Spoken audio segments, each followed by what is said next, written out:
Hello friends and welcome to my YouTube channel. आज मैं एक ऐसी समस्या पर चर्चा करूंगी जो आज के सामाजिक परिवेश में ज्वलन समस्या बनकर ज्वालामुखी की तरह विस्फोटक बन गई है, जिसका नाम डिप्रेशन है या अवसाद। इस मानसिक विकृति को ऊर्जित एवं सकारात्मक मानसिकता में कैसे परिवर्तित किया जाए, प्रस्तुत है इसी संदर्भ में एक कहानी। घटना ये है, इसी के माध्यम से, जिसका शीर्षक है जीवन से मत भागो, जियो उद्देश्य के लिए। घटना उन दिनों की है जब इंग्लैंड में डॉक्टर एनी बेसेंट अपने वर्तमान जीवन के प्रति निराश हो गई थी और एक सार्थक जीवन जीने की ललक उनके हृदय में तीव्रता से हिलोरे ले रही थी। एक दिन अंधेरी रात्रि में जब सभी परिजन गहरी नींद में सोए हुए थे, केवल वही चिंतनशील मुद्रा में जाग रही थी और आत्मा की शांति के लिए इतनी बेचैन थी कि इस जीवन से भाग जाने का ख्याल मन में लाकर सामने रखी जहर की शीशी लेने के लिए चुपके से उठी। लेकिन तभी किसी दिव्य शक्ति की आवाज ने आगे बढ़ने से रोक दिया। क्यों जीवन से डर गई? सत्य की खोज कर। ये सुनकर वो चौंक गई। अरे, ये आवाज किसकी है? कौन मुझे भागने से रोक रहा है? उन्होंने उसी समय निश्चय कर लिया, सार्थक जीवन, मीनिंगफुल लाइफ के लिए मुझे संघर्ष करना ही होगा। सत्य की खोज के लिए वे अपने परिवार, सुख, संपत्ति आज सब कुछ छोड़कर भारत आ गई।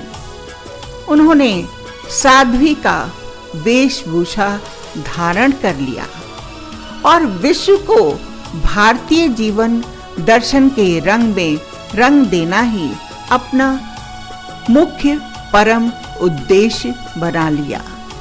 उनकी मृत्यु भी भारत में ही हुई थी। निष्कर्ष ये है कि अंधकार से प्रकाश की ओर जाने के लिए भी मनुष्य को संघर्ष करना पड़ता है, जिसके दौरान वह अपनी शुद्ध चेतना से समर्पण भाव को जागृत कर जीवन लक्ष्य की प्राप्ति कर लेता है।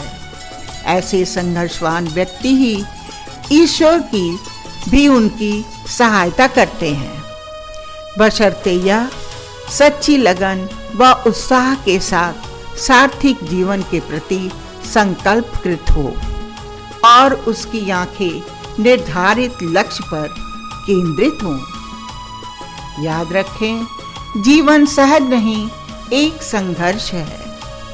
कठिनाइयां एवं बाधाएं जीवन के अंग हैं। इनसे भयभीत होकर कर्तव्य पथ से पलायन कर देने का अर्थ होगा अपने जीवन मूल्यों को नष्ट कर देना। सत्य तो यह है कि कठिनाइयों और दुखों पर विजय प्राप्त करके ही मानव ने इस भौतिक संसार का इतना ऊंचा विकास किया है। जब कड़वी दवाई के सेवन से रोग का निदान शीघ्र हो जाता है, तब हम अपने जीवन लक्ष्य की सिद्धि में संघर्ष करने से क्यों कतराएं? हेनरी फोर्ड का कथन ध्यान देने योग्य है। Obstacles are those frightful things you see when you take your eyes off your goal। Treta युग में श्री राम जी को 14 वर्ष का वनवास मिला था और फिर लंका पर विजय प्राप्त करने के पश्चात लौटने पर राजगद्दी मिलते ही उन्हें सीता जी के निष्कासन पर एकला जीवन लेना पड़ा था। द्वापर युग में श्री कृष्ण के होते हुए भी धर्मराज युधिष्ठिर सहित पांचों पांडव भाइयों को 12 वर्ष का वनवास और साथ में 1 वर्ष का अज्ञातवास झेलना पड़ा था। स्पष्ट है यह जीवन संघर्ष आदिकाल से चला आ रहा है। अतः सुंदर जीवन बनाने के लिए हमें संघर्ष के बीच तो रहना ही होगा।